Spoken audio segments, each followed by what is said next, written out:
দায়িত্বে যিনি আছেন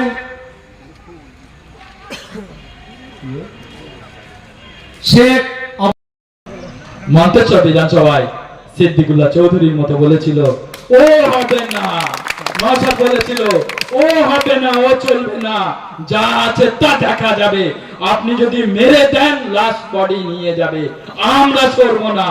আমি লড়াই করতে নেমেছি, শহীদ হয়ে যাই, শহীদ হয়ে যাব, আমার লাশ বডি কাঁধে করে তুলে নিয়ে যাবে। আমার বাড়ির চাচাকে দিয়ে ঝুঁকাতে পারবেন না, আমার বাড়িতে পুলিশ পার্টিও ঝুঁকাতে পারবেন না। আমি নওশাদ সিদ্দিকী ভাঙড়ের মানুষেরকে বলেছিলাম তোমরা আমায় ভোট দাও, আমি তোমাদের অধিকারের কথা বিধানসভায় গিয়ে বলবো, আমি তোমাদের উন্নয়নের কথা বলবো, আর আমি সেই মির্জা ফরিদুল্লাহ সিদ্দিকুল্লাহ চৌধুরীর মতো আমি করতে পারবো না। পরবর্তীকালে কি এই বলে আমি আমাদের বক্তব্য শেষ করছি। নওশাদ সিদ্দিকী জিন্দাবাদ, আব্বাস সিদ্দিকী জিন্দাবাদ, ইন্ডিয়ান সেকুলার ফ্রন্ট জিন্দাবাদ। দেখুন, শুধু পূর্বস্থলী দক্ষিণ বিধানসভার অবজারভার হিসেবে শুধু নিযোগ হয়নি, পাশের যে 269 নম্বর যে পূর্বস্থলী উত্তর বিধানসভারও নিজেও আমি অবজারভার, এবং গোটা ওয়েস্ট বেঙ্গলে প্রায় 100-র কাছাকাছি আমাদের অবজারভার করা হয়েছে। এবং আমাদের অবশ্যই দল এটা ভাবছে 2026 সালের বিধানসভা, সেখানে একটা বড় আকারে আমরা ফাইট দিতে চলেছি। আমরা আদর্শের উপর রাজনীতি করি এবং আমাদের দল ভাবছে, আমাদের ইন্ডিয়ান সেকুলার ফ্রন্টের চেয়ারম্যান পীরজাদা মোহাম্মদ নওশাদ সিদ্দিকী ভাইজান তিনি ভাবছেন কোথায় কোথায় আমাদের লড়াই।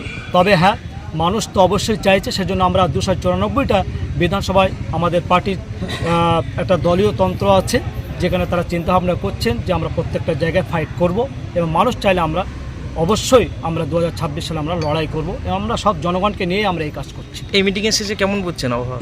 এই মিটিং, যেখানে আমার পাশে বসে আছেন পূর্বস্থলী দক্ষিণ বিধানসভা অবজারভার অ্যাডভোকেট কাজী মিরাজ হোসেন, তিনি যে কথা বলেছেন, যেখানে একটা বড় একটা পরিমাপের একটা মানে মানুষের যে পাচ্ছে, জনসমর্থন পাচ্ছি আমরা বিভিন্ন মাধ্যম দিয়ে, যেখানে আজকে আপনি দেখলেন প্রায় 100-র ওপরে অধিক আমাদের কর্মী এখানে ছিল, এবং আশপাশে পথ চলতি মানুষ যেখানে দাঁড়িয়ে তারা ইন্ডিয়ান সেকুলার ফ্রন্টের তারা সমর্থন, তারা তাদের বক্তব্য, তাদের কথা, তাদের আদর্শ তারা শুনলেন। এবং আমাদের কাছে যে খবর আছে, আমরা এখান থেকে পূর্বস্থলী দক্ষিণ বিধানসভা কমিটি থেকে আমরা পুরোপুরি এখানে আমরা ফাইট করব এবং লড়াই করব, এবং আমরা জেতারও আশা রাখি, পূর্বস্থলী উত্তর বিধানসভা জেতার আশা রাখি, সেই সাথে জামালপুর, মেমারি, কালনা, গলসি, ভাতার, পূর্ব বর্ধমানের বর্ধমান উত্তর, বর্ধমান দক্ষিণ, রায়না, এগুলো বিভিন্ন যতগুলো আছে আমাদের সমস্ত সব নজরে আছে। আমরা আজকে দেখলেন তো এই প্রোগ্রামটা।